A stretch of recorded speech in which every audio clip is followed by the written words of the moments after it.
లూకాసు సువార్త మొదటి అధ్యాయం వచనం 17 చదువుకుందాం. మరియు అతడు తండ్రుల హృదయములను పిల్లల తట్టునకును అవిధేయులను నీతిమంతుల జ్ఞానమును అనుసరించుటకు త్రిప్పి ప్రభు కొరకు ఆయత్తపడి ఉన్న ప్రజలను సిద్ధపరచుటకై ఏలియా యొక్క ఆత్మయు శక్తియు గలవాడై ఆయనకు ముందుగా వెళ్ళును గనుక నీకు సంతోషమును మహా ఆనందమును కలుగును. అతడు పుట్టినందున అనేకులు సంతోషింతురనెను. మరలా ఆ మాట చదువుకుందాం. ఆఖరి మాట, అతడు పుట్టినందున అనేకులు సంతోషింతురనెను. చిన్న మాట ప్రార్థన చేద్దాం. దయాళుడా, మీకు స్తోత్రములు. వెంగళరావు గారిని, బుజ్జి గారిని ప్రేమించి విరిచిన బిడలకై స్తోత్రం చెల్లిస్తూ ఉన్నాం. మహిమలో ఉన్న కుమార్తెను బట్టి మీకు స్తోత్రములు. మీరు అనుగ్రహించిన కుమారుని బట్టి విశేషంగా ఈ చల్లపూట వేళ మీరు గృహం చెంత చేరి మేము స్తుతిస్తూ ఉన్నాం. బిడ్డనైనా 22 ఏండ్లు కాపాడి భద్రపరిచి పోషించి సంరక్షించి 23వ ఏట మీరు ప్రవేశపెట్టారు. నూతన సంవత్సరం అనే దయాకిరీటంతో అలంకరించి మీరు ఆశీర్వదిస్తూ ఉన్నారు. ఈ సంతోషకరమైన సమయాన్ని కుటుంబంతో కలిసి సంఘంగా, మీ పిల్లలంగా, బంధుమిత్రులంగా, స్నేహితులంగా కలిసి ఇలాగ జరుపుకోవటానికి, నేను ఆనందించడానికి నీవు ఇస్తున్న ఈ చక్కటి తరుణానికి స్తోత్రములు. ఈ సందర్భంగా చదవబడిన ఈ వాక్యాన్ని దీవించి కావలసిన సందేశాన్ని కుటుంబానికి, చేరవచ్చిన ప్రజలకు, గ్రామానికి, విశేషంగా చైతన్యకు మీరు అనుగ్రహించమని సకల దీవెనలకు ఆశీర్వాదములకు పాత్రుడైన క్రీస్తు యేసు పేరట వినయ మనసుతో ప్రార్థించి వేడుకొనుచున్నాము తండ్రి, ఆమేన్. మంచిది ప్రియులరా, చదువుకున్న వాక్య భాగంలో అతడు పుట్టినందున అనేకులు సంతోషింతురు అనే మాట చూస్తూ ఉన్నాం. ఈ మాట మనం ఎరుగుదాం. లూకాసు సువార్త మనం ధ్యానాలు కొనసాగిస్తూ ఉండగా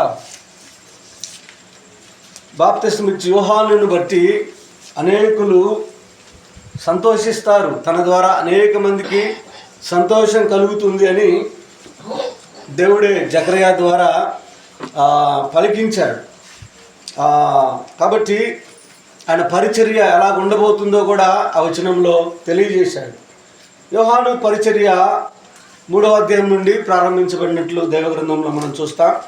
మరి అదే లూకాసు సువార్త 3వ అధ్యాయం ఒకసారి చదువుకుందాం. లూకాసు సువార్త 3వ అధ్యాయం.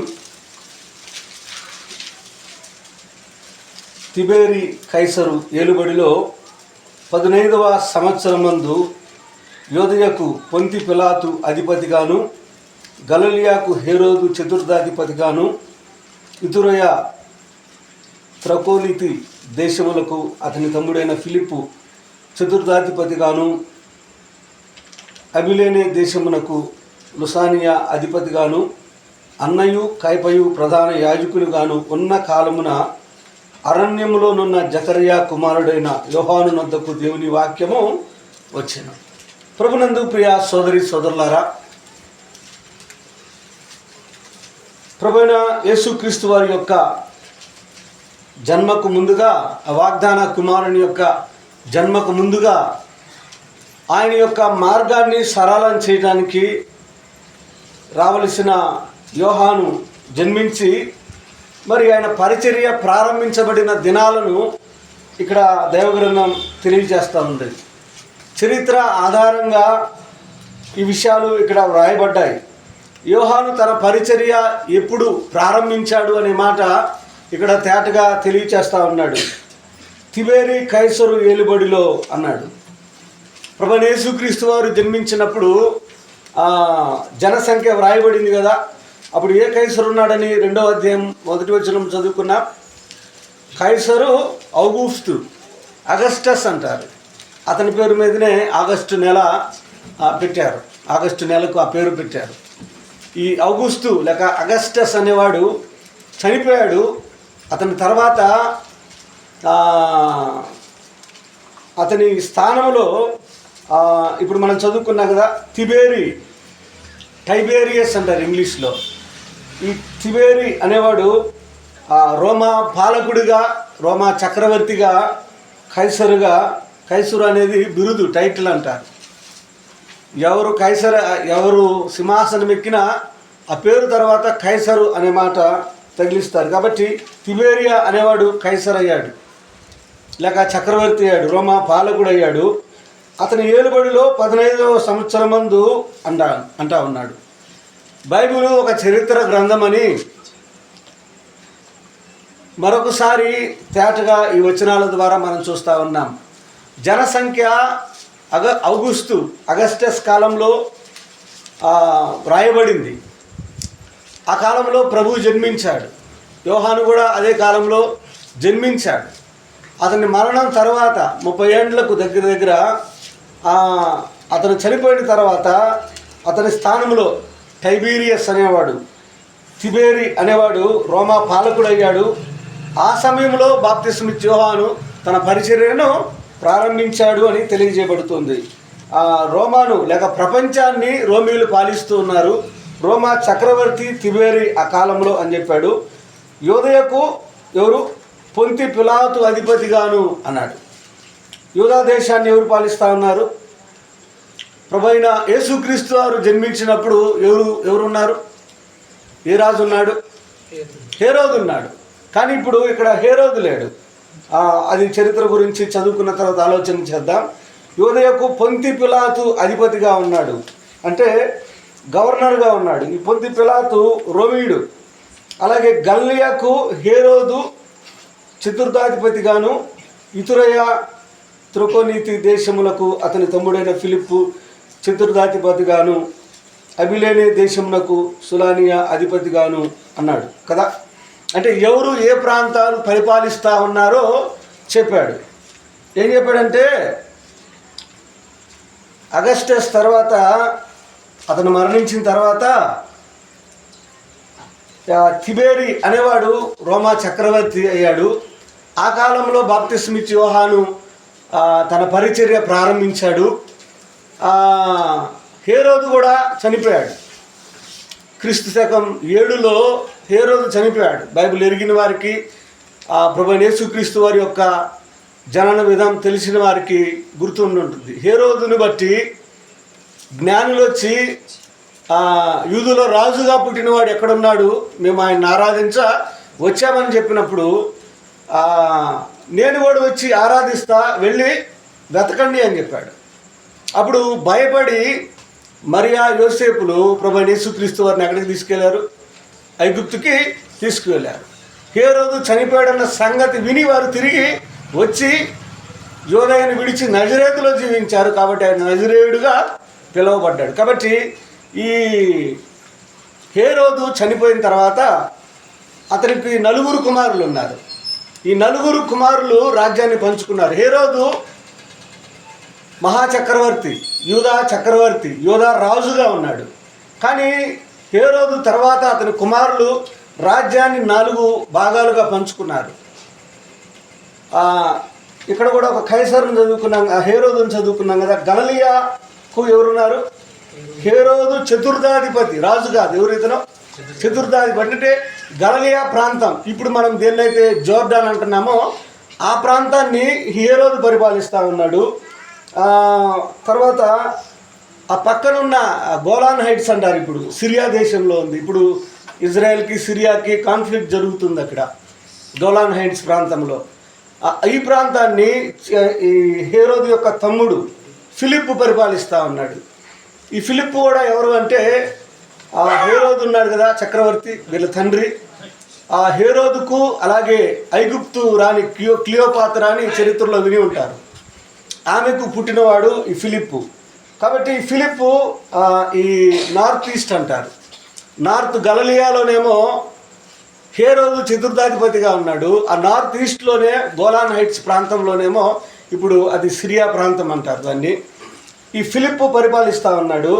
ఇక మధ్యలో ఉన్న సమరియా, కింద ఉన్న యోదయాన్ని అతని మిగిలిన 2 తమ్ముళ్ళు పరిపాలిస్తూ ఉన్నారు. కాబట్టి ఇక్కడ తేటగా యోహాను తన పరిచర్య ప్రారంభించిన దినాలలో చరిత్రలో జరిగిన సంభవాలు తేటగా తెలియజేస్తూ ఉన్నాడు. తిబెరియా కైసరు ఏలుబడి ఎప్పుడు ప్రారంభించబడింది అంటే AD 6. ఆ తర్వాత 15 ఏళ్ల తర్వాత జరిగిన సంభవం చెప్తున్నాడు కదా. తిబెరి కైసరు ఏలుబడిలో 15వ సంవత్సరమందు యోదయకు పొంతి పిలాతు అధిపతిగాను, గలిలియాకు హేరోదు చతుర్థాధిపతిగాను అంటూ ఫిలిప్పు అతని తమ్ముడైన ఫిలిప్పు చతుర్థాధిపతిగాను అన్నాడు కదా. కాబట్టి ఇక్కడ మనం ఒక మాటను మనం జ్ఞాపకం చేసుకోవాల్సింది ఏంటంటే, హేరోదు యూదులకు రాజుగా ఉన్నాడు. ప్రభువైన యేసుక్రీస్తు వారి యొక్క పరిచర్యకు వచ్చే సమయానికి యూదులకు రాజు లేడు. ఈ మాట మనం చాలా గుర్తుపెట్టుకోవాలి. చరిత్రలో యూదా దేశం 4 భాగాలైపోయింది. హేరోదు కాలంలో ఏకంగా ఉన్న ఇశ్రాయేలీ ప్రజలందరూ, ఇశ్రాయేలు దేశమంతా హేరోదు మరణం తర్వాత వారి కుమారులు 4 భాగాలుగా దేశాన్ని పంచుకున్నారు. రోమీలు ఈ తర్వాత ఈ సమరయ గలిలయలో పరిపాలిస్తున్న ఇద్దరి ప్రవర్తనను బట్టి వారిని తొలగించి వారి స్థానంలో ఎవరిని పెట్టారన్నాడు? పొంతు పిలాతును అనే మాట చదువుకున్నాం కదా. యోదయకు ఎవరు గవర్నర్గా ఉన్నాడు, అధిపతిగా ఉన్నాడు? పొంతి పిలాతు అన్నాడు. కాబట్టి ఇప్పుడు ఇద్దరు కొడుకుల్లో ఒకడేమో గలిలయలో ఉన్నాడు, అతనే హేరోదు, తండ్రి పేరు తీసుకున్నాడు, కానీ చక్రవర్తి కాదు. హేరోదు కూడా ఎవరు? చతుర్థాధిపతి, 1 క్వార్టర్ అనుకున్న అధికారం కూడా సంపూర్ణమైన అధికారం కాదు. మరొక ప్రాంతం గోలానైట్స్, సిరియా ప్రాంతం ఫిలిప్పు తీసుకున్నాడు. ఇక సమరయ యోదయ ప్రాంతానికి ఎవరు అధికారంలో ఉన్నారు? పొంతి పిలాతు యొక్క అధికారం కింద ఉన్నది. అంటే యూదులకు రాజు లేడు. ఎందుకు లేడు అంటే దేవుడి పరిస్థితి కలుగు చేశాడు. ప్రభువైన యేసుక్రీస్తు వారు ఆయన రాజులకు రాజు, యూదుల రాజుగా లోకాన్ని పరిపాలించడానికి ఈ లోకానికి వస్తున్న సమయంలో ఇక ఏ రాజు లేకుండా దేవుడు ఏం చేశాడంటే ఆ దేశానికి రాజు లేకుండా చేశాడు. మాత్రమే కాదు, ఆ కింద ఏం చెప్పాడు అంటే 2వ వచనంలో, అన్నయ్యు కైపయు ప్రధాన యాజకులుగా ఉన్న కాలములా అన్నాడు.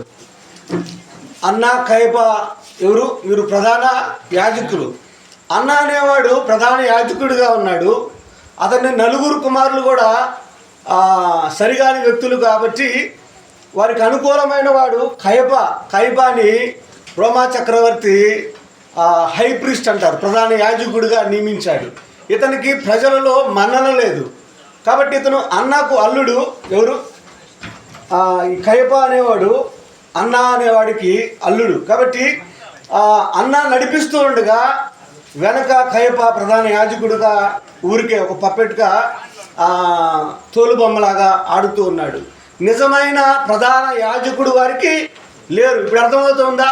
ప్రభువైన యేసుక్రీస్తు వారు వచ్చేసరికి యూదులకు రాజు లేడు. యూదా దేవాలయంలో ఉన్న వారి దేవాలయంలో ప్రధాన యాజకుడు లేడు. ప్రభువైన యేసుక్రీస్తు వారు రాజుగా ఆయన యూదా దేశంలో ప్రవేశించేటప్పటికి, యెరూషలేములోకి ప్రవేశించేటప్పటికి వారికి రాజు లేడు, అలాగే వారికి ప్రధాన యాజకుడు లేడు. ప్రభువైన యేసుక్రీస్తు వారే నిజమైన రాజు, అలాగే వారికి నిజమైన ప్రధాన యాజకుడు అని మనం ఇక్కడ చూస్తూ ఉన్నాం. కాబట్టి ఈ పరిస్థితులు దేవుడు అలాగూ ఆ కాలంలో కల్పించాడు. మంచిది. ఏ కాలంలో బాప్తిస్మిచ్చి యోహాను తన పరిచర్యను ప్రారంభించాడో ఆ చరిత్ర ఆధారంగా మొదటి 2 వచనాల్లో మనం చూస్తూ ఉన్నాం. 2వ వచనంలో ఏం చెప్పాడు అంటే, ఈ అన్న కైప ప్రధాన యాజకులుగా ఉన్న కాలమున అరణ్యములో ఉన్న జకరియా కుమారుడైన యోహాను వద్దకు దేవుని వాక్యము వచ్చెను అన్నాడు. ఇప్పుడు యోహాను కుమారుడు ఎక్కడున్నాడు? జకరియా కుమారుడు ఎక్కడున్నాడు? అరణ్యంలో ఉన్నాడు అన్నాడు. ఎక్కడ? అరణ్యంలో ఉన్నాడు అన్నాడు. ఇతని నేపథ్యాన్ని మత్తయి రాశాడు. మత్తయి సువార్త 3వ అధ్యాయం. ఆ దినములలో బాప్తిస్మిచ్చి యోహాను వచ్చి, పరలోక రాజ్యము సమీపించి ఉన్నది, మారు మనసు పొందుడని యోదయ అరణ్యములో ప్రకటించుచుండెను. ప్రభువు మార్గము సిద్ధపరచుడి, అతని త్రోవలు సారాళము చేయుడని అరణ్యములో కేకవేయున ఒక శబ్దము అని ప్రవక్త అయిన యెషయా ద్వారా చెప్పబడిన వాడు ఇతడే. ఈ యోహాను ఒంటె రోమములు వస్త్రములను మొల చుట్టూ తోలు దట్టియు ధరించుకునేవాడు, మిడతలను అడవి తేనెయు అతనికి ఆహారము అన్నాడు. విన్నారా? ఈ మూడో అధ్యాయంలో మొదటి 2 వచనాలు ఆలోచన చేసే ముందుగా యోహాను యొక్క ఆహార్యం చూస్తూ ఉన్నాం. ఇతను పరిచర్య ప్రారంభించాడు అనుకున్నాం కదా. ఈ తిబేరియా అనే కైసరు పొంతి పిలాతు గవర్నర్గా ఉన్న సమయంలో అన్నా కయప ప్రధాన యాజకులకు ఉన్న కాలమున బాప్తిస్మిచ్చి యోహాను అరణ్యములో ఉన్న బాప్తిస్మిచ్చి యోహాను దగ్గరికి దేవుని వాక్యం వచ్చింది అన్నాడు. అప్పుడు అతను ఎలా ఉన్నాడు, అతని ఆహార్యం ఎలా ఉందో ఇక్కడ చెప్పాడు. ఆయన ఏం ధరిస్తూ ఉన్నాడు?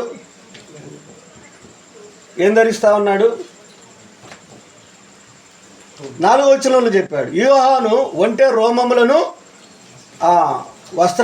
రోమముల వస్త్రమును మొల చుట్టూ దట్టియు ధరించుకునినవాడు, మిడతలను అడవి తేనియు అతనికి ఆహారం అన్నాడు. గమనించారా? అలాగైతే ఒక మాట నేను జ్ఞాపకం చేయడానికి ఇష్టపడతా ఉన్నాను. లూకా సువార్త మనం ధ్యానించినప్పుడు మొదటి అధ్యాయం, ఇప్పుడు యోహాను ఎవరి కుమారుడు? జకరియా కుమారుడు. జకరియా ఎవరు? అతని వృత్తి ఏంటి? యాజకత్వం. నిర్గమాకాండంలో దేవుడు ఏం చెప్పాడు?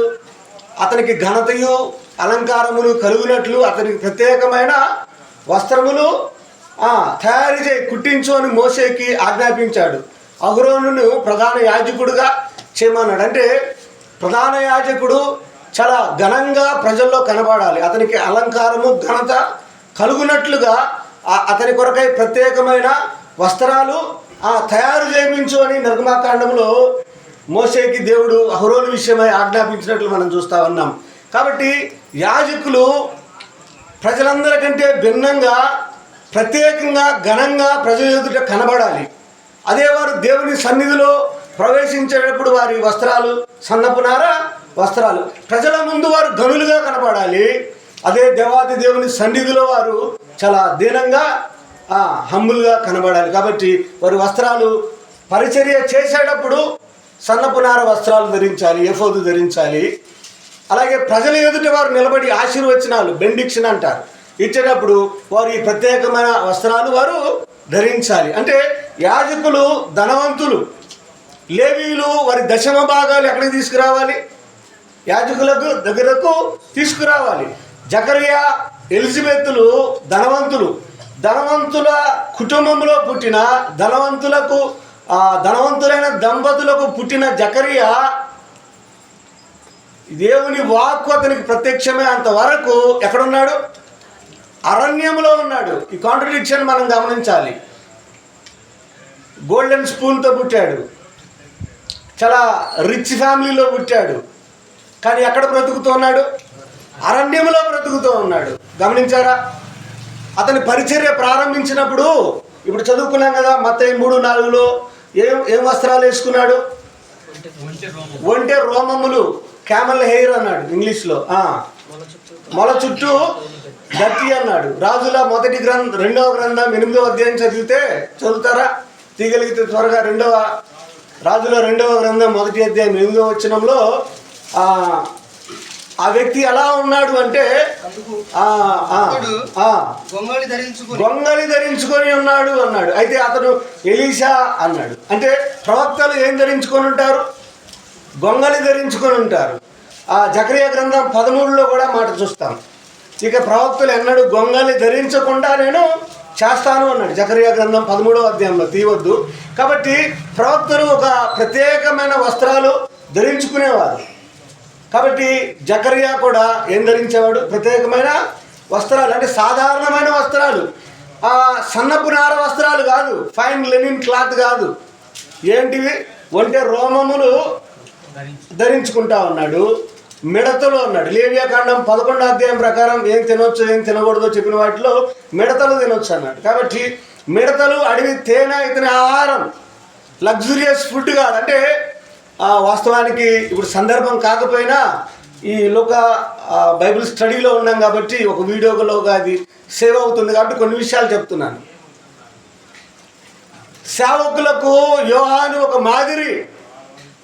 అతను లగ్జరీ లైఫ్ అనుభవించడానికి కావలసినంత తల్లిదండ్రుల దగ్గర ఉంది. అయినా దేవుని పరిచర్య కొరకై తను తాను అప్పగించుకొని వాటిన్నింటిని ఏం చేశాడు? త్యాగం చేశాడు, విడిచిపెట్టాడు. అరణ్య నివాసిగా ఉన్నాడు. ఈ లివ్డ్ ఇన్ ద విల్డర్నెస్ అన్నాడు. అరణ్యంలో నివసించాడు. యెరూషలేములో కాదు అతని బస. జకరియా ఎలిజబెత్లు ఎక్కడ నివసించారు? క్యాపిటల్ రాజధానిలో నివసించారు. కానీ రాజధానికి దూరంగా, ప్రజలకు దూరంగా, దేవునికి దగ్గరగా అరణ్యములో ఆయన నివసించాడు. ఆ కాలంలో భక్తి కలిగిన వారు ఈ కుళ్ళు కుతంత్రాలను తట్టుకోలేక చూడలేక అరణ్యాలలో నివసించేవారట. వారితో కలిసి ప్రత్యేకంగా యోహాను దేవుని పిలుపు తనకు ప్రత్యక్షమయ్యేంత వరకు అరణ్యంలో నివసించాడు.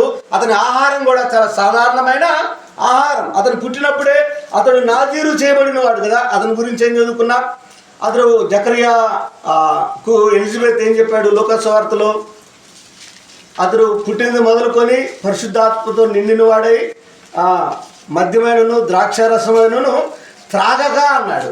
ఈ లగ్జరీ లైఫ్కి అతను చాలా చాలా దూరంగా ఉన్నాడు. అర్థమవుతా ఉందా? ఇప్పుడు పాస్టర్ అంటే మీరందరూ ప్రపంచంలో దేశంలో అందరూ గౌరవించాలి అంటే ఎవరి వీడియోలు అన్నా చూడాలన్నా, ఎవరి వాక్యం అన్నా వినాలన్నా ముందు చెప్పే కంటెంట్ కాదు, ఏం చూస్తున్నారు? ఆహార్యం చూస్తున్నారు. సూటు బూట్ వేసుకొని బ్యాక్గ్రౌండ్ సెట్టింగ్ బాగుంటే అతను పెద్ద ప్రీచర్, పెద్ద బోధకుడు, గొప్ప దైవజనుడు. అలాగైతే బాప్తిస్మిచ్చి యోహాను చూస్తే ఎలా కనబడతా ఉన్నాడు? అతని వస్త్రధారణ ఏంటి? అతని మాదిరి ఈ దినాలలో ఉన్న సేవకులకు చాలా ప్రాముఖ్యం. ప్రజలారా, ఆహార్యాన్ని బట్టి కాదు, చెప్పే వాక్యాన్ని బట్టి, అందులో ఉన్న భావాన్ని బట్టి, వారి సామర్థ్యాన్ని, వారు దేవుని దాసులా కాదని మనం గుర్తించాలి. కానీ పై ఆహార్యాన్ని బట్టి కాదు. అర్థమవుతా ఉందా? కొన్నిసార్లు తప్పనిసరి పరిస్థితుల్లో సేవకులంగా మేము కూడా కొంచెం రిచ్గా డ్రెస్ చేసుకుని వెళ్ళాల్సి వస్తుంది కొన్ని స్థలాలకి. కారణం ఏంటంటే ఎవడు రైడ్ ఎలా వచ్చాడని నన్ను అంటారు. కొన్ని చోట్ల పేద కుటుంబాలకు వెళ్ళేటప్పుడు చాలా జాగ్రత్తగా వెళ్తాం, గమనించుకొని మేము కూడా చాలా సింపుల్గా వెళ్తాం. కొన్ని పెళ్ళిళ్ళలో ఆర్భాటంగా ఉంటారు పెళ్లి కొడుకు పెళ్లి కూతురు. మేము కూడా సూట్ వేసుకోకపోతే వాళ్ళకు అవమానం, మమ్మల్ని లోపలేదో అనుకుంటారు. కొన్ని స్థలాలలో పాపం పెళ్లి కొడుకు పెళ్లి కూతురు వైట్ ప్యాంటు వైట్ షర్ట్ వేసుకుంటాడు పెళ్లి కొడుకు. మేము అప్పుడు సూట్ వేసుకోవచ్చా? కాబట్టి బాప్తిస్మిచ్చి యోహాను యొక్క ఆహార్యం, అతని వస్త్రధారణ ఒక మాదిరి చూపిస్తూ ఉంది. కాబట్టి అతని ఆహారము, అతని ఆహార్యము రెండు కూడా చాలా సాధారణమైనవి. లగ్జరీ లైఫ్ అనుభవించడానికి, లగ్జరియస్ జీవితాన్ని జీవించడానికి అవకాశం ఉంది. ధనవంతుల కుటుంబంలో పుట్టాడు, కానీ దానికి భిన్నంగా ఆయన అరణ్యంలో నివసిస్తూ ఉన్నాడు. సామాన్యమైన ప్రవక్తల వస్త్రాలు అతను ధరిస్తూ ఉన్నాడు. అడవిలో దొరికే వాటితోనే తృప్తి చెంది జీవిస్తూ ఉన్న వ్యక్తిగా మనం చూస్తూ ఉన్నాం. దాటి వెళ్దాం యోహాను దగ్గరకు. ఇప్పుడు కొనసాగింపుగా లోకా 3లో ఆ మాట మనం చదువుకుందామా? చదవండి. జకరియా కుమారుడైన యోహాను నద్దకు దేవుని వాక్యము వచ్చెను అన్నాడు. ఎక్కడికి వచ్చింది దేవుని వాక్యం? యోహాను నద్దకు. అంటే దేవుని పిలుపు వచ్చింది జకరియాకు. పిలుపు చాలా ప్రాముఖ్యం. పిలవకుండా పరిగెత్తుకొని వచ్చే బోధకులు చాలామంది ఉంటారు. చాలామందికి ప్యాషన్ అయిపోయింది, బోధించడం చాలా ప్యాషన్ అయిపోయింది. యాకోబు పత్రికలో చెప్పాడు, మీలో అనేకులు బోధకులు కాకుండుడి అన్నాడు. పామరులు, పేతురు యోహాను పామరులు దేవుడు ఉపయోగించుకున్నాడు. ఇలా అనవసరమైన కొటేషన్స్ అన్ని కోట్ చేస్తూ ఉంటారు. దేవుని పిలుపు చాలా ప్రాముఖ్యం. పిలుపు లేకుండా వచ్చిన వారి ద్వారా ఏ ప్రయోజనము ఉండదు, వారి ద్వారా ఆత్మలకు క్షేమము కలగదు. దేవుడే జకరియా దగ్గరికి వచ్చి, జకరియా నువ్వు రా అన్నాడు. దేవుని వాక్యం ఎక్కడికి వెళ్ళింది? అరణ్యంలో ఉన్న యోహాను దగ్గరికి వెళ్ళింది. యోహాను తనంతట తానుగా సెల్ఫ్ అపాయింటెడ్ ప్రీచర్ కాదు, దేవుని ద్వారా పిలువబడ్డాడు. దేవుని వాక్యం వెళ్ళి జకరియాను ఏమంటా ఉంది? వెళ్ళి పరిచర్య ప్రారంభించమంటా ఉంది. ఇప్పుడు రోడ్డు క్లియర్ అయిపోయింది. ఎవరికి? యోహాను ఏం చేయాలి? బాప్తిస్మిచ్చు యోహాను పరిచర్య ఏంటి? ముందుగానే ఆలోచన చేశాం కదా, గత పాఠంలో కూడా ఆలోచన చేశాం. ప్రభు యొక్క మార్గాన్ని అతను సరళం చేయాలి. ఇక్కడ కూడా చెప్పాడు కదా, లోకాల్లో కూడా ఏం చెప్పాడు? అంతటా అతడు వచ్చి పాప క్షమాపణ నిమిత్తము మారు మనసు విషయమై బాప్తీసం పొందవలనని యోర్దాను నది ప్రదేశమంతటా ప్రకటించుచుండెను. ప్రభువు మార్గము సిద్ధపరచుడి, ఆయన త్రోవలు సరళము చేయుడి. ప్రతి పల్లము ఏం చేయబడాలి? పోడ్చబడాలి. ప్రతి కొండయు మెట్టయు ఏం చేయాలి? పల్లముగా చేయబడాలి.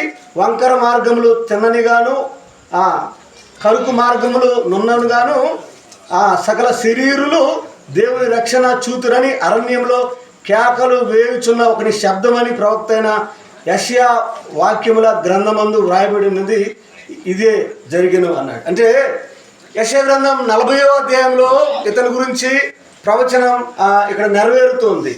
యోహాను యొక్క పుట్టుక గురించి యెషయా గ్రంథం 40వ అధ్యాయంలో మనం చూస్తాం. గమనిద్దాం. యెషయా గ్రంథం 40వ అధ్యాయం తీసిన వారు టక్కని చదవండి.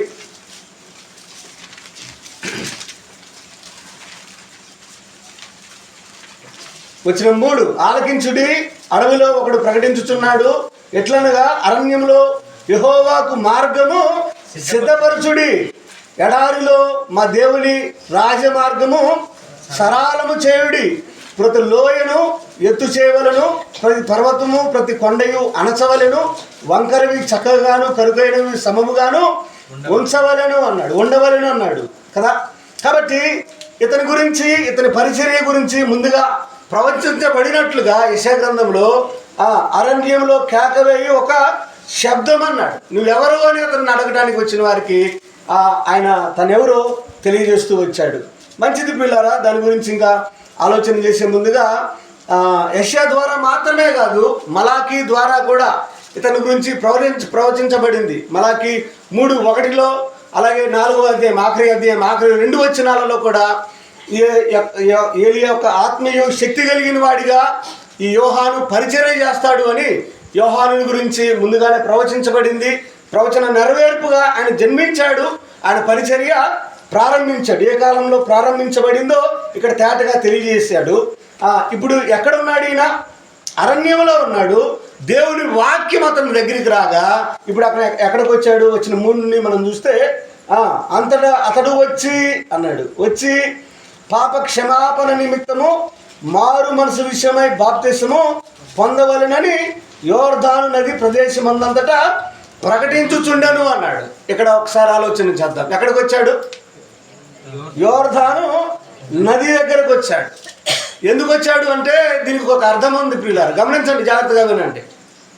ఇశ్రాయేలీలు ఐగుప్తు నుండి 40 ఏండ్లు ప్రయాణం చేసి వాగ్దాన దేశంలోకి ఎక్కడ ప్రవేశించారు అంటే యోర్దాను నది దాటి ప్రవేశించారు. ఇది యోర్దాను యొక్క చివరి అంచు. అక్కడ నుండి అది మృత సముద్రం, డెడ్ సీలో కలిసే ప్రదేశం. ఇక్కడ వారు యోర్దాను దాటి వాగ్దాన దేశంలోని ప్రవేశించి భ్రష్టులయ్యారు. కాబట్టి వీరిని గద్దిస్తూ దేవుడు మీకు చేసిన మేలును మర్చిపోయారు, మిమ్మల్ని ఐగుప్తు నుండి విడిపించి వాగ్దాన దేశంలోనికి ఇక్కడ మిమ్మల్ని నడిపించి మీకింత స్వాస్థ్యం ఇచ్చాడు, స్వతంత్రం ఇచ్చాడు, ఈ భూమిని మీకు వాగ్దానంగా ఇచ్చి మిమ్మల్ని కాపాడాడు. అయినా మీరు ఆయనకి వ్యతిరేకులయ్యారు, పాపానికి దాసులయ్యారు, విగ్రహారాధికులయ్యారు. కాబట్టి ఇప్పుడైనా మీ పాపాన్ని ఒప్పుకోండి, మీ మనసు మార్చుకోండి అని యోర్దాను దగ్గరికి పిలుస్తూ ఉన్నాడు. మరలా మీ నూతన జీవితాన్ని ఇక్కడ నుండి ప్రారంభించండి అనే దానికి గుర్తుగా వారందరినీ ఎక్కడికి పిలుస్తున్నాడు? యోర్దాను దగ్గరికి పిలుస్తూ ఉన్నాడు. యోర్దాను దగ్గర నుండి యోహాను అరుపులు మొదట కొద్ది మందికే వినబడి ఉంటాయి. ఆ కొద్దిమంది అనేకులకు చెప్పారు. వారంతా వెళ్ళి యోధా దేశమంతా, గలిలయ దేశమంతా ఆ సమాచారం అందించబడగా అనేకులు ఆయన దగ్గరికి వచ్చి పశ్చాత్తాపం చెందారు, బాప్తిసం తీసుకున్నారు. యోహాను యొక్క ముఖ్య స్వార్థ లేక బోధ యొక్క ముఖ్య పాఠం ఏంటంటే, అంశం ఏంటంటే పాపం. యోహాను వచ్చి మన వాగ్దాన కుమారుడు వస్తా ఉన్నాడు, మెస్సియా జన్మించబోతూ ఉన్నాడు, దైవ కుమారుడు, ఇక మనకు భయం లేదు, ఇక మనకు ఆనందం, ఇక మనకు స్వేచ్ఛ, ఇక మనకు స్వతంత్రం, మనకు దీవెన, మనకు ఆశీర్వాదం అని ఈ ఆశీర్వాద ప్రసంగాలు చేయలా. ఏమన్నాడు? వారి పాపాన్ని గురించి నేరుగా బోధించాడు. ఏ బోధకుడైనా బోధించవలసింది మానవుని యొక్క పాపాన్ని మొదటిగా బోధించాలి. మానవుడు ఎందుకు మరణానికి పాత్రుడయ్యాడు, పాపాన్ని బట్టే కదా. కాబట్టి మరణం తప్పించుకోవాలి అంటే మరణానికి మూలమైన పాపాన్ని ఏం చేయాలి? ప్రకటించాలి. పాపాన్ని బట్టి రాబోయే తీర్పు నుండి ఉగ్రత నుండి తప్పించుకోవాలంటే యేసు ప్రభువే అగత్యం, ఆయన మాత్రమే మార్గం. కాబట్టి ఆయన వైపు మళ్ళాలి అంటే ప్రతి వ్యక్తి తాను పాపినన్న సంగతి గ్రహించాలి. కాబట్టి యోహాను యొక్క సందేశం యొక్క మూల పాఠం ఏంటంటే పాపం. మత్తయి సువార్త 3వ అధ్యాయం మరలా గమనిద్దాం. మత్తయి సువార్త 3వ అధ్యాయం. అతని దగ్గరికి ఎవరెవరు వచ్చారన్నాడు? 5వ వచనం మనం గమనిస్తే, ఆ సమయమున చదవండి, యెరూషలేము వారును యోదయ వారందరూ యోర్దాను నది ప్రాంతముల వారందరూ అతని యొద్దకు వచ్చిరి అన్నాడు. అతని వర్తమానం ఎంతమందిని తాకిందంటే, ఎంతమందిని తాకింది? యెరూషలేములో ఉన్న వారిని, యోదయ ప్రాంతంలో ఉన్న వారందరినీ, యోర్దాను నది ప్రాంతముల వారందరూ అతని యొద్దకు వచ్చారు అన్నాడు. నేరుగా చెప్పాడు. ఏం చెప్పాడు? వచ్చిన 6 చదువుతావా? తమ పాపములు ఒప్పుకొనుచు యోర్దాను నదిలో అతని చేత బాప్తిసము పొందుచుండిరి అన్నాడు. పాపాన్ని గురించి చెప్పాడు, పాప క్షమాపణను గురించి చెప్పాడు. దానికి పాప క్షమాపణ కలగాలి అంటే రిపెంటెన్స్, పశ్చాత్తాపం చెందాలి, లేక మారు మనసు పొందాలి అని బాహాటంగా బహిరంగంగా చెప్పాడు. పాపాన్ని గురించి చెప్పాడు. రెండవది పాప క్షమాపణను గురించి చెప్పాడు. అది పొందాలి అంటే మారు మనసు అవసరం, పశ్చాత్తాపం అవసరం అని బోధించాడు. అతని బోధనతో గుచ్చుకున్నవారు, పశ్చాత్తాపం చెందినవారు మారు మనసు పొంది దానికి గుర్తుగా వారు బాప్తిసము పొందారు అన్నాడు.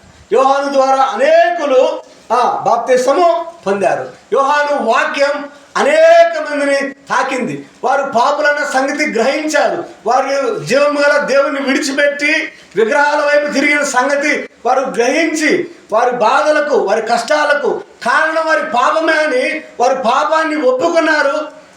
ప్రాయశ్చిత్తంగా ప్రభు సన్నిధిలో పశ్చాత్తాపం చెంది మారు మనసు విషయమై వారు బాప్తిసము పొందినట్లుగా చూస్తా ఉన్నాం. ఇలాగ బాప్తిసం పొందడానికి అనేకులు వచ్చారు. వారితో పాటుగా వచ్చిన 7లో ప్రత్యేకంగా మత్తయి చెప్పాడు, అతడు పరిసయ్యులను సద్దూకయ్యులను అనేకులు బాప్తిసం పొందుటకు వచ్చుట చూచి అన్నాడు. ఎవరు వచ్చారు? పరిసయ్యులు వచ్చారు. అంటే యూదులలో సమాజ మందిరాలలో వీరు ఒక ప్రత్యేకమైన తెగ. శాస్త్రులు, పరిసయ్యులు వీరు ప్రత్యేకమైన తెగ. వీరికి ప్రత్యేకమైన గుర్తింపు ఉంటుంది. వీరు బోధకులుగా చలామణి అయ్యేవారు. వీరు కూడా ఎక్కడికి వచ్చారు అంటే వీరికి కూడా ఏం లేదు, మారు మనసు లేదు. దేవునికి దూరమయ్యారు ప్రజలు, దేవుని మందిరానికి దూరమయ్యారు ప్రజలు, పరిశుద్ధతకు దూరమయ్యారు ప్రజలు.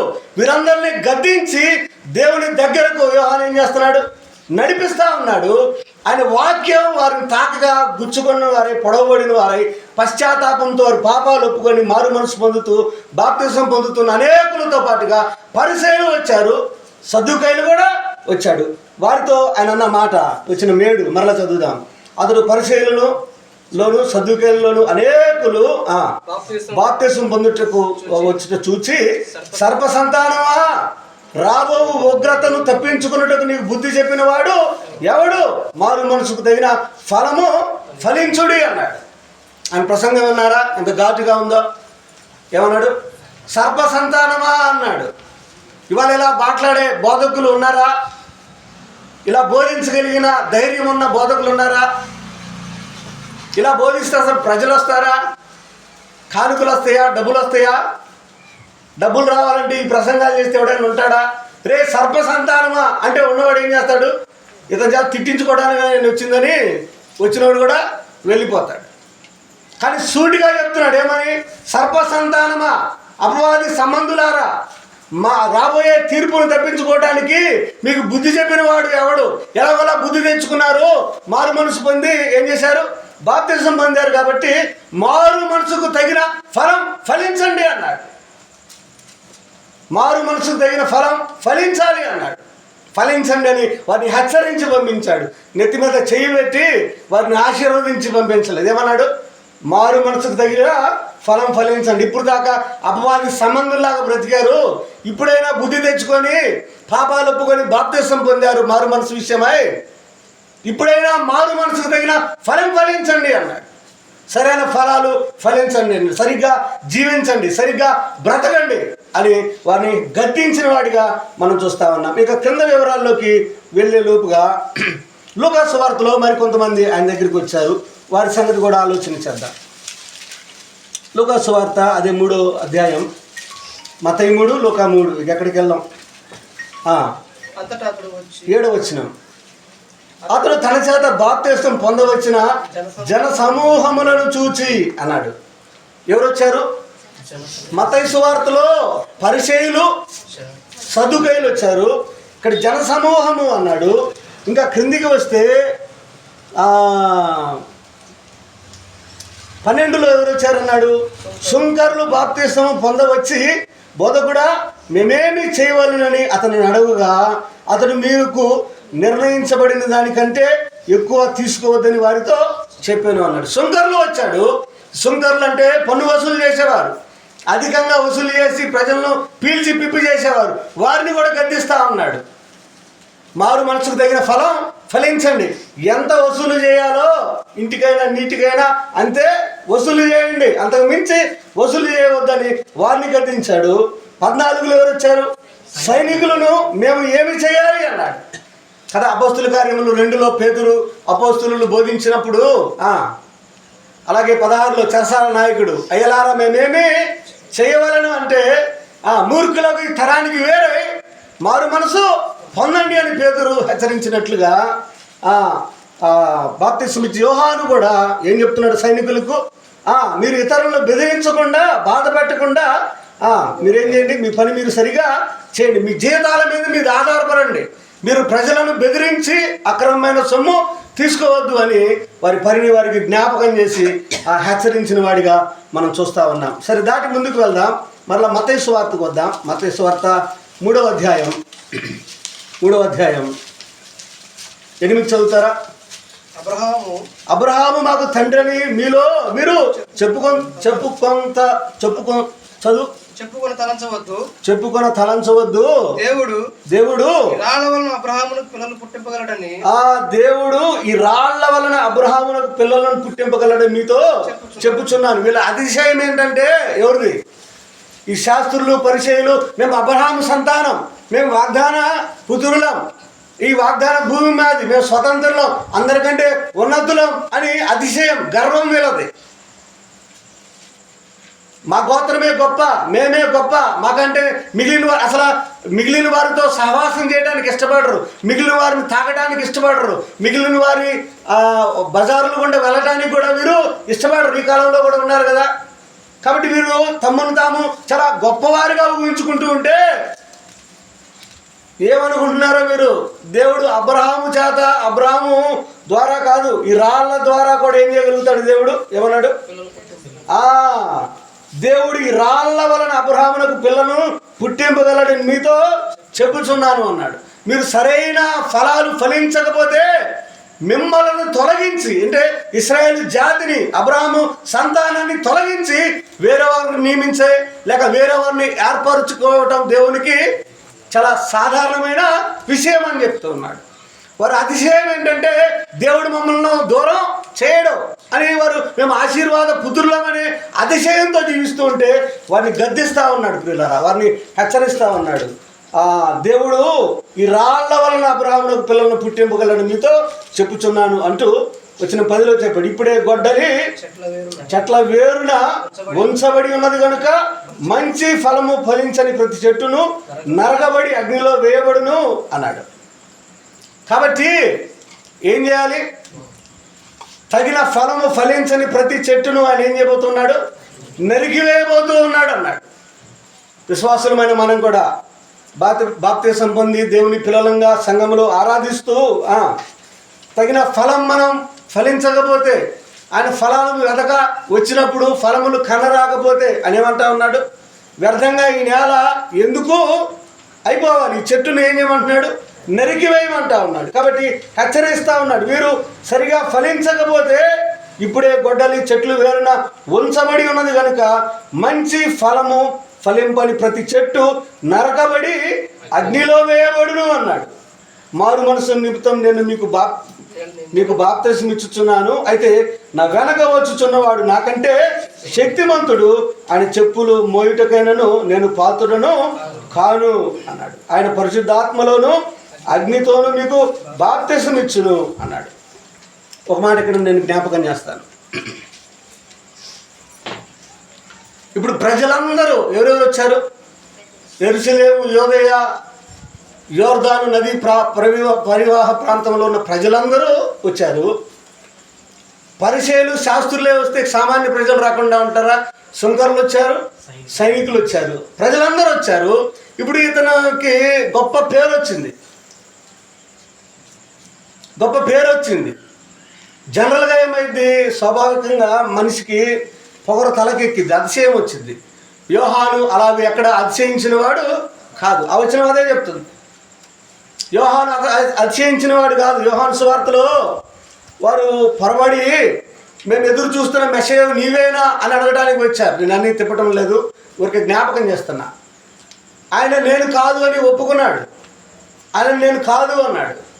నేను కాదు అంటూ ఆయన నాకంటే ప్రముఖుడు, నా వెనక వచ్చి వాడు నాకంటే శక్తివంతుడు, ఆయన చెప్పుల వారు ఇప్పటికైనా నేను యోగ్యుడను పాత్రును కాను అన్నాడు. తను తాను తగ్గించుకుంటూ ఉన్న యోహాను యొక్క పరిచర్యలో ముఖ్యమైనది ఏంటంటే ఆయన బోధ, ఆయన సూటిగా చెప్పాడు. పాపాన్ని గురించి, పాప క్షమాపణని గురించి, మారు మనసుని గురించి ప్రకటించాడు. మాత్రమే కాదు, ప్రభువు రాబోతూ ఉన్నాడు. The king is going to come, be ready, your king is coming. ఈయన పని ఏంటంటే ఏం పని? యేసుప్రభు యొక్క మార్గాన్ని సరళం చేయాలి. అదే అక్కడ చెప్పాడు. ఆయన మార్గమును సరళం చేయాలి అంటే ప్రతి లోయ ఏం చేయబడాలి? పోడ్చబడాలి. పర్వతం ఏం చేయాలి? అణచబడాలి అన్నాడు. అంటే యేసు ప్రభు దగ్గరకు మనుషులకు దారి సిద్ధం చేస్తా ఉన్నాడు. ఎవరు? బాప్తిస్మం ఇచ్చు యోహాను. ప్రభువైన యేసుక్రీస్తు వారి దగ్గరకు మనుషులు రావటానికి, ప్రజలు రావటానికి అడ్డుగా ఉన్న వారి పాపాన్ని ఆయన చదును చేస్తా ఉన్నాడు.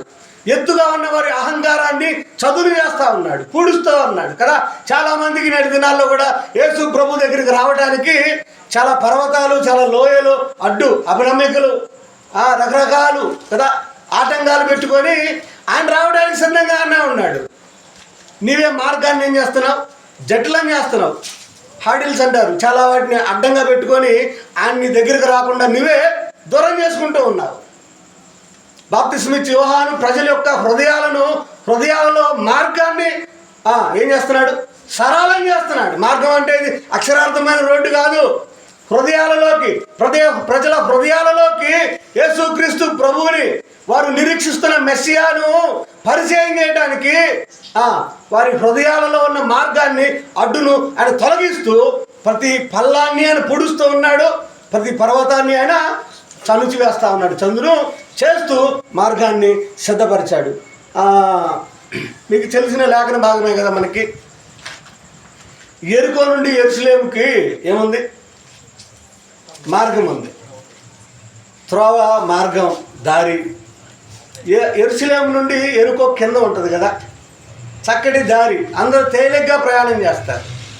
అలా ప్రభువైన యేసుక్రీస్తు వారు కూడా మన హృదయాలలోకి, మానవుల హృదయాలలోకి, అలాంటి దేవునికి దూరమైన భక్తిహీన ప్రపంచంలోనికి యేసుక్రీస్తు ప్రభువుని ప్రవేశపెట్టడానికి యోహాను ప్రభువుకి మార్గాన్ని ఏం చేశాడు? సరళం చేసిన వాడిగా మనం చూస్తూ ఉన్నాం. ఆయన బోధ ద్వారా ఆయన సరళం చేశాడు. నీవు నేనైనా ప్రభువుని ఏ వ్యక్తికైనా పరిచయం చేయాలంటే యోహాను ఒక చక్కటి మాదిరి చూపిస్తూ ఉన్నాడు. మొదటిగా వ్యక్తి యొక్క పాపాన్ని గురించి, తను పాపినన్న సంగతి గ్రహింపు కొరకై పాపాన్ని గురించి బోధించి, తర్వాత పాప క్షమాపణను గురించి బోధించాలి. అది కలగాలంటే మారు మనసు, పశ్చాత్తాపం అని ప్రకటించాలి. కాబట్టి యోహాను బోధన చూస్తూ ఉన్నాం. మాత్రమే కాదు, యోహాను ప్రభువుని ఎంతగా ఘనపరుస్తూ ఉన్నాడో, ప్రభు పరిచర్యలో ఎంతగా నిమగ్నమై ఉన్నాడో తేటగా తెలియజేస్తూ ఉంది. తన వస్త్రధారణ, తన ఆహార్యం, ప్రభు పరిచర్య కొరకై తను చేసిన త్యాగాన్ని మనకు తెలియజేస్తూ ఉంటే, తన ప్రసంగం ఎంత సూటిగా స్పష్టంగా ఉందో మరొక పాఠంగా మనకు కనబడుతూ ఉంటే, మూడవది ప్రభుని హెచ్చిస్తూ ఉన్నాడు. నాకంటే వెనక వచ్చేవాడు నాకంటే శక్తిమంతుడు అని ప్రభువుని కనపరుస్తూ ఉన్నాడు. మన పరిచర్య ద్వారా, మన పాటల ద్వారా, మన ఏ పని ద్వారా అయినా మనం ఎవరిని కనపరచాలి? ప్రభువుని కనపరచాలి. ఈయన ద్వారా అనేకులకు ఏం కలిగింది? సంతోషం అన్నాడు. శాస్త్రులకు, పరిచయులకు సంతోషం కలిగింది, సుంకరులకు, సైనికులకు సంతోషం కలిగింది. ఇతను అనేకులకు సంతోషానికి కారణమయ్యాడు. వారందరినీ దేవుని వైపు మళ్లించడానికి కారణమయ్యాడు. మాత్రమే కాదు, ప్రభువుని వారికి ఎత్తి చూపిస్తా ఉన్నాడు. ఆయన చెప్పులు వారు ఇప్పుడు కూడా నేను ఎవరిని పాత్రులను, కానీ నాకు అంత ఎబిలిటీ కూడా లేదు. I'm not worthy to remove his shoes అన్నాడు, హిస్ లేస్ అన్నాడు. అసలు ఆయన చెప్పుల వారు విప్పడానికి కూడా నేను అర్హుడను కాను అన్నాడు. నేను అర్హుడను కాను అన్నాడు. జకరియా ఆ శిశువుని ఎత్తుకున్నప్పుడే లోకసువార్త మొదట్లో ఓ శిశువా జ్ఞాపకం ఉందా, నువ్వు సర్వోన్నతుని ప్రవక్తను అనబడదు అన్నాడు. ప్రవక్త అనేవాడు ఎప్పుడైనా సరే ప్రభువుని చూపించాలి. దేవుని వర్తమానికుడు ఎప్పుడైనా వర్తమానంలో ప్రభువుని చూపించాలి. తను తాను చూపించుకోవటం కాదు. ఎవరిని చూపించాలి? తనను మార్చిన, లేక తనను పిలిచిన, పరిచర్యను అప్పగించిన, వాక్యం ఇచ్చిన ఆ ప్రభువుని చూపించాలి. ప్రవక్తగా, సర్వోన్నతమైన దేవుని ప్రవక్తగా ప్రభువుని చూపిస్తూ ఉన్నాడు ప్రజలకు. ప్రభు వైపుకు వారిని నడిపిస్తూ ఉన్నాడు. నేను నెలతో మాత్రమే మీకు బాప్తిస్మం ఇవ్వగలను, కానీ ఆయన పరిశుద్ధాత్మతోనూ అగ్నితోనూ మీకు బాప్తిస్మం ఇస్తాడు అని తేటగా తెలియజేస్తా ఉన్నాడు. అంటే ఆయన నాకంటే ప్రముఖుడు ఆయన అన్నట్లుగానే పెంతుకోస్తు దినాన అగ్ని బాప్తిస్మం, పరిశుద్ధాత్మ దిగి వచ్చాడు. కాబట్టి ఈ రెండు బాప్తిసాలు మనకి ఏం చూపిస్తున్నాయి అంటే, నేను వర్తమానం అంటే ఇప్పటి వరకు మీరు చేసిన పాపాలకు పరిహారంగా మారు మనసు నిమిత్తమై బాప్తిసం, నీటి బాప్తిసం మాత్రమే ఇవ్వగలిగేవాడిని, కానీ మీ ఫ్యూచర్ని నేను నిర్ణయించలేను. మీ ఫ్యూచర్ని నిర్ణయించగలిగిన సమర్థులు నా వెనక వచ్చే ఆ ప్రముఖుడు ఆయన మీ భవిష్యత్తును కూడా ఏం చేస్తాడు? ఆత్మశక్తితో, పరిశుద్ధాత్మతో మిమ్మల్ని నింపి ఆయన పనిలో, ఆయన పరిచర్యలో మిమ్మల్ని వాడుకుంటాడు. కాబట్టి మీ ఫ్యూచర్ అంతా ఆయన మీద ఆధారపడి ఉందని, భవిష్యత్తు మీకు ఆయన వైపు చూపిస్తూ ఉన్నాడు. అర్థమవుతుందా? ప్రభువుని ఘనపరుస్తూ ప్రభు వైపు ప్రజలను తిప్పుతూ ఉన్నాడు. తన పరిచర్యను సంపూర్తి చేస్తూ ఉన్నాడు. అలాగైతే మరొక మాట, ఈయన పరిచర్య గురించి మనం ఆలోచన చేసి ప్రార్థన చేద్దాం. ఎంతమందిని గద్దించాడు ఈయన వాక్యం ఎంతమందికి చెప్పాడు? అందరికీ చెప్పాడు. శాస్త్రులను, సద్దుకాయులను, పరిచయులను అందరినీ గద్దించాడు. సుంకరులను, సైనికులను గద్దించాడు. ఇంకెవరిని గద్దించాడు? ఒక పాఠంలో మనం ఆలకించాం కదా, హేరోదును కూడా ఏం చేశాడు? గద్దించాడు. వినండి జాగ్రత్తగా. ఈయన ప్రసంగం యొక్క సారాంశం ఏంటంటే, ఈయన సువార్త ప్రకటించినందుకు, లేక వాక్యం చెప్పినందుకు అతని తల తీసివేయబడింది. చెరసాలకు వెళ్ళాడు. ఎక్కడికి వెళ్ళాడు? చెరలో వేయబడ్డాడు. చెరలో వేయబడిన తర్వాతే ప్రభు తన పరిచర్య బోధించడం ప్రారంభించాడు అని 3 సువార్తల్లో మనం చూస్తాం. యోహాను పరిచర్య చేస్తూ తన పరిచర్యను బట్టి ఈ హేరోదు అనేవాడు ఏం చేశాడు అంటే, గలిలయ ప్రాంతాన్ని పరిపాలిస్తున్న హేరోదు అని చెప్పాను ఇందాక. వాడు ఇతన్ని బాప్తిస్మం ఇచ్చే యోహానును చెరలో వేయించాడు. ఇలాంటి ఒక పుట్టినరోజు సందర్భంలో తన తమ్ముడు ఫిలిప్పు భార్యను తనకు భార్యగా తను తీసుకున్నందుకు హేరోదును గద్దించాడు. హేరోదా, నువ్వు చేస్తుంది పాపం అని హేరోదును కూడా గద్దించాడు. అర్థమవుతుందా? చిన్నలను మొదలుకొని పెద్దల వరకు, శాస్త్రులు, పరిచయులు, ప్రధాన యాజకుల నుండి, సామాన్య ప్రజల నుండి, రాజుల వరకు కూడా ఇతను ఏం చేశాడు? గద్దించాడు. వారి ఓపాలను సూటిగా, స్పష్టంగా, ధైర్యంగా గద్దించాడు. ఈ ధైర్యం లేని వ్యక్తులు ఎన్నడూ బోధించడం మానుకుంటే చాలా మంచిది. ప్రజలకు ప్రయోజనం, సంఘాలకు, సమాజానికి అంతకంటే ఎక్కువ ప్రయోజనం. హేరోదు యొక్క ధైర్యాన్ని బట్టి, తన యొక్క ప్రసంగాన్ని బట్టి, హేరోదును గద్దింపుకు కారణంగా హేరోదు తల ఏం చేయబడిందంటే, ఇలాంటి ఒక పుట్టినరోజు దినాన హేరోదు తల అడిగింది. హేరోదియ కుమార్తె తప్పనిసరి పరిస్థితుల్లో చెరసాలలో ఉన్న హేరోదు తల ఏం చేయబడింది? తీసివేయబడి పళ్ళెంలో పెట్టి ఆమె చేతికి అప్పగించారు. అందుకే చాలామంది క్రిస్టియానిటీలో అందులో బ్రదర్ సహవాసంలో బర్త్డేలు ఎక్కువ జరుపుకోరు. ఎందుకంటే 2 బర్త్డేలు ఉన్నాయి బైబిల్లో, పాత నిబంధనలో ఒకటి, కొత్త నిబంధనలో ఒకటి. 2 రోజులు తలలు ఎగిరిపడ్డాయి. రెండు బర్త్డేల్లో కూడా ఏం చేయబడ్డాయి, తలలు తీసివేయబడ్డాయి. అందుకే తొందరగా ఎక్కువ మంది ఇష్టపడరు. తప్పేం లేదులే, ప్రభు చేస్తున్న మేలుని బట్టి ప్రభుని స్తుతించడం తప్పేం కాదు. కానీ ఆ పుట్టినరోజు దినాన ఏమైంది, ఏ రోజు తల తీసివేయబడింది. తల తీసివేయబడడానికైనా ఆయన ఇష్టపడ్డాడు, కానీ దేవుడు చెప్పమన్నది చెప్పకుండా ఆయన ఉండినవాడు కాదు. వాక్యాన్ని కలిపి చేయబడి బోధకులు అనేకులు ఉన్నారు, వారి వంటి వాడు కాడు ఈ బాప్తిస్మిచ్చు యోహాను. అందుకే ప్రభు గొప్ప సాక్ష్యం ఇచ్చాడు. యోహాను సువార్త ఎన్నో అధ్యాయం, అది 11వ అధ్యాయమా తీస్తారా? యోహాను సువార్త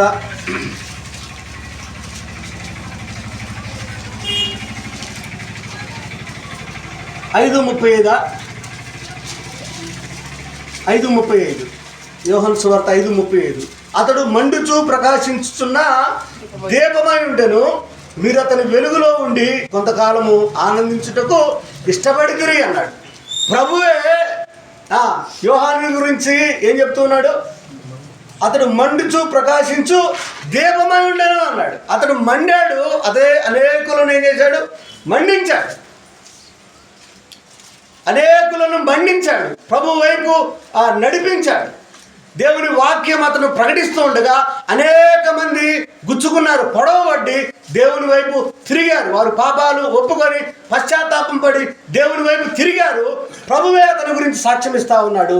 ఏమంటున్నాడంటే, అతడు మండుచు ప్రకాశించుచున్న దీపమై ఉండెను అన్నాడు.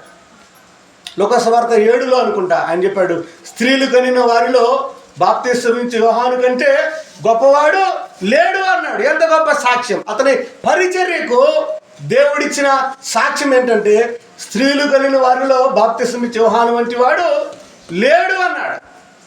యోహాను వంటి వాడు లేడు అన్నాడు. అతడు మండుచు ప్రకాశించు దీపమై ఉన్నాడు అన్నాడు. అనేకులను దేవుని కొరకై మండించి వెలిగించాడు. యోహాను సువార్తలో చెప్పాడు, నిజమైన వెలుగు ఉండెను అంటూ బాప్తిస్మిచ్చు యోహానును గురించి పరిచయం చేసి, ఆ తర్వాత ఆయన కాదు నిజమైన వెలుగు, నిజమైన వెలుగు ఉన్నాడు.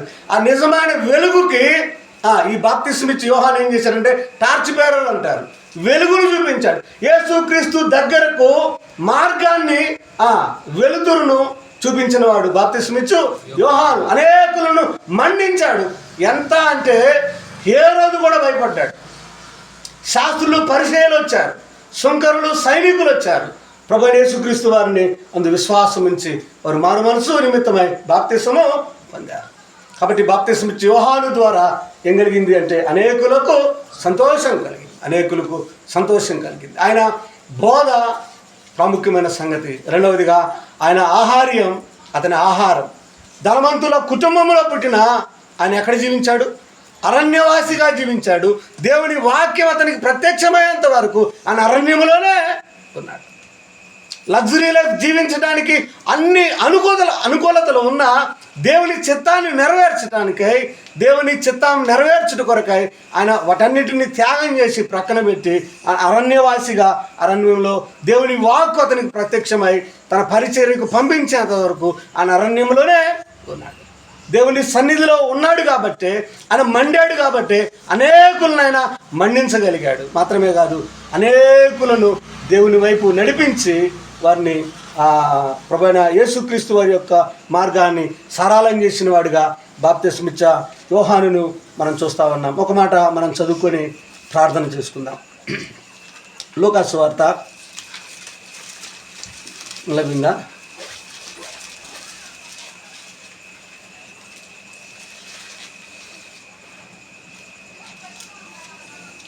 3వ అధ్యాయం 20వ వచనం. అది వరకు తాను చేసినవి చాలన్నట్లు అతడు యోహానును చెరలో వేయించను అన్నాడు. 21 చూస్తే, ప్రజలందరూ బాప్తిసం పొందినప్పుడు యేసు కూడా బాప్తిసం పొంది ప్రార్థించుచుండగా అన్నాడు. ప్రభువైన యేసుక్రీస్తు వారికి కూడా ఈయన ఏం చేశాడు? బాప్తిసము ఇచ్చినవాడిగా మనం చూస్తూ ఉన్నాం. మత్తయి సువార్త మార్కు కూడా అదే చెప్పాడు. మత్తయి చదువుకుందాం. మత్తయి చదువుతూ ఉన్నాం కాబట్టి మత్తయి చదువుదాం. 13వ వచనం, 3:13. ఆ సమయంలో యోహాను చేత బాప్తిసం పొందుటకు యేసు గలిలయ నుండి యోర్దాను దగ్గర ఉన్న అతని యొద్దకు వచ్చెను.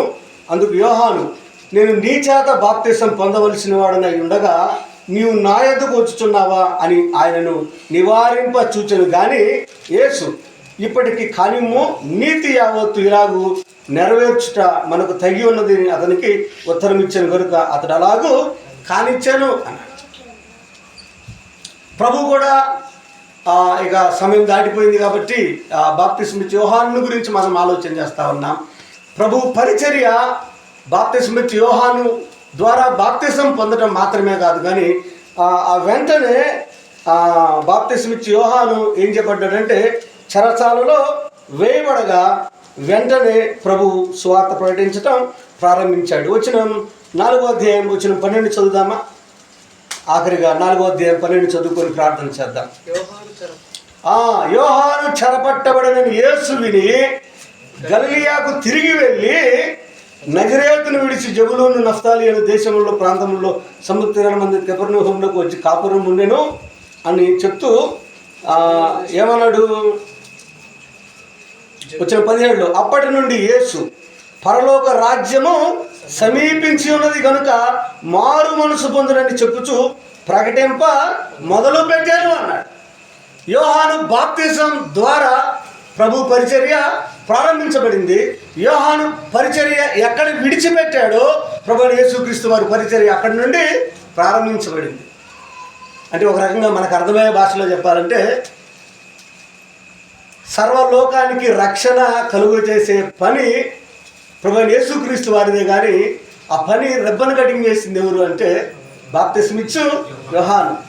యోహాను ఎక్కడ ముగించాడో అక్కడ నుండి ప్రభు యేసుక్రీస్తు వారి పరిచర్య ప్రారంభించాడు. యోహాను కూడా అదే ప్రకటించాడు కదా. ఏమన్నాడు? 3వ అధ్యాయం 2వ వచనం, పరలోక రాజ్యము సమీపించి ఉన్నది, మారు మనసు పొందునని ఆయన ప్రకటించాడు. ప్రభు యేసుక్రీస్తు వారు కూడా 4:17లో అదే చెప్పాడు.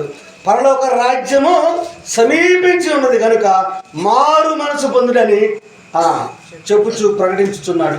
మేము కూడా ఈ రాత్రి ఆ మాటే చెప్తూ ఉన్నాం. పరలోక రాజ్యము సమీపించి ఉన్నది. ప్రభు యేసుక్రీస్తు వారు ఆయన లోకానికి వచ్చాడు, వస్తానన్నట్లుగానే ఆయన వచ్చాడు.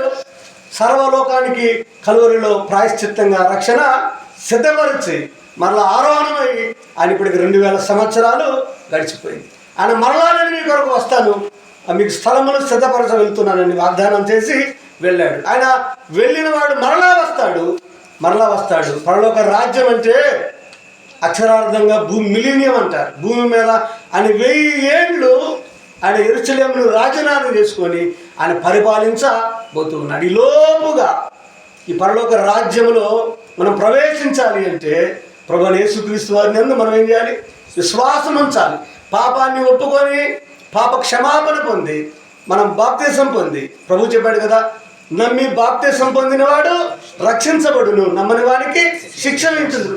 ఏది యోహాను చెప్పాడో, ఏది ప్రభువు చెప్పాడు, ఏది ప్రభువు చెప్పమన్నాడో ఈ రాత్రి మరలా ఈ చైతన్య లేక చంటి యొక్క పుట్టినరోజు సందర్భంగా మేము అదే మాట మరలా చెప్తున్నాం. పరలోక రాజ్యము సమీపంగా ఉన్నది. అది ఎంత సమీపంగా ఉన్నది అంటే ఆయన చెప్పిన ఆ సూచనలన్నీ జరుగుతూ ఉన్నాయి. అంత్యకాలంలో ఉన్నాం. ఆయన నేడు రేపు ఆయన రాబోతూ ఉన్నాడు. ఆయన వచ్చిన తర్వాత మారు మనసు పొందాలన్న అవకాశం ఉండదు, పశ్చాత్తాపం పొందాలన్న అవకాశం ఉండదు. The end time is going to come. ఈ లోపుగానే ఏం చేయాలి? మారు మనసు పొందాలి. యోహాను బోధించగా వారందరూ శాస్త్రుల, పరిచయుల, సదుకాయల, సైనికుల, సుంకరుల వారు మారు మనసు పొందారు.